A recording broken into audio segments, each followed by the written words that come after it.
Welcome, welcome, welcome.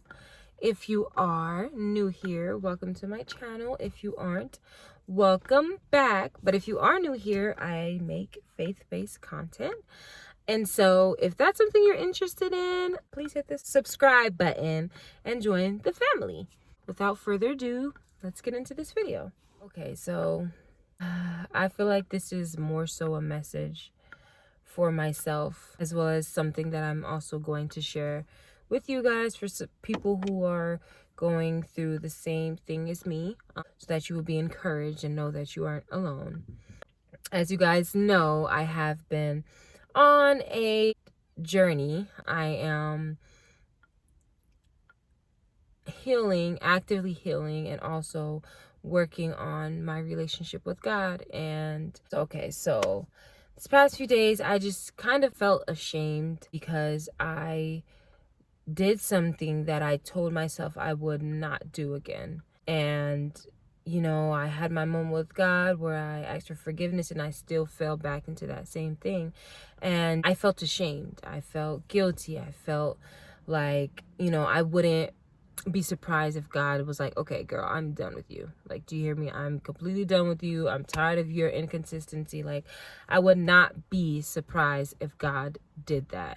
But I reminded myself, that's how the enemy wants us to feel. The enemy wants us to feel like, you know, we can't bounce back from our sins. We aren't worthy enough to be in God's presence. We aren't worthy enough for his love. And how could we go back after what we've done? How could we say that we love God? How could we say that, oh yeah, like I'm trying to follow God when you just did this or that? You know what I mean? And it's so easy to start to feel like, okay, like, you know what, you're right. Like every time I try, I just keep on slipping. I keep on falling. I keep on falling short of the glory of God. But my message to you, which is also the message that I had to tell myself, was that it doesn't matter how many times you fall, you get back up every single time. Do not stay where you are. Do not let the enemy convince you that where you are is where you should stay. You can always get back up and run after God and chase after God full force.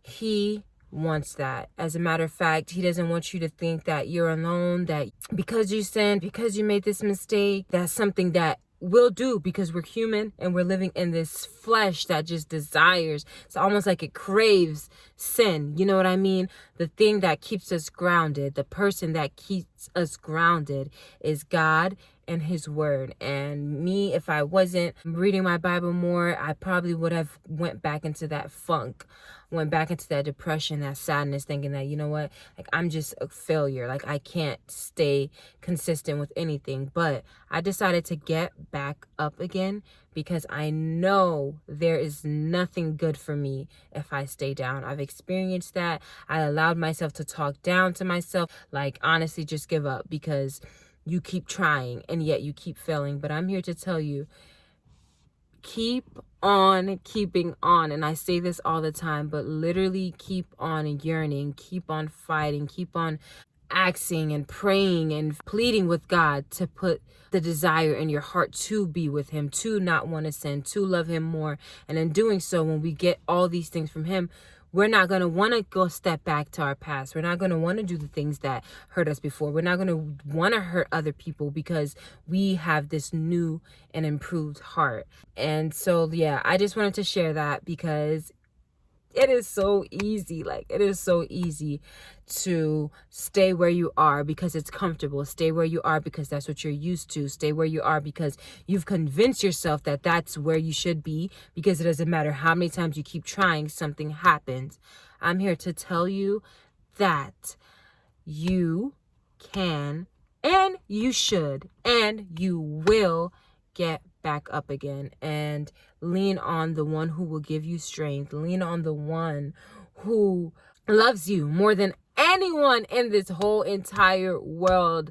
Lean on the one who promises to take care of you. Lean on the one who knew what you were going to be while you were in your mother's womb. Lean on the one who spoke and created the world. All he did was use his words, and we have what we have now. God is powerful. God is the same God who delivered the Israelites from Egypt. He's the same one who parted the sea. He's the same one who saved his children, and he did it even after saving them. They were complaining in the desert that they didn't have any food. God still rescued his people because God keeps his promises, and God will keep his promise to me. He will keep his promise to you. He will keep his promise to all his children. So no matter what, no matter where, no matter how, just keep on keeping on, and remember that your strength really comes from God. And to end, this is a short video, but I just had to get this off my chest, and this is more so for me, guys. More so for me. But I will leave you with my favorite Bible verse of all times, which is Proverbs 3 verse 5 through 6, which says, "Trust in the Lord with all your heart and lean not on your own understanding. In all your ways acknowledge him, for he will direct your paths." Guys, lean on God, lean on God, lean on God, and he will direct your paths. He will walk with you. He doesn't promise that the walk is going to be easy. He doesn't promise that you won't mess up. He doesn't promise that people's not going to test you. He promises that he will be with you and that you will be okay. We will be okay, guys. I love you guys so much, and I hope that, you know, someone is encouraged by this message. Yeah, I love you guys, and I hope you guys are taking care of yourself, and I will see you in my next video. Bye.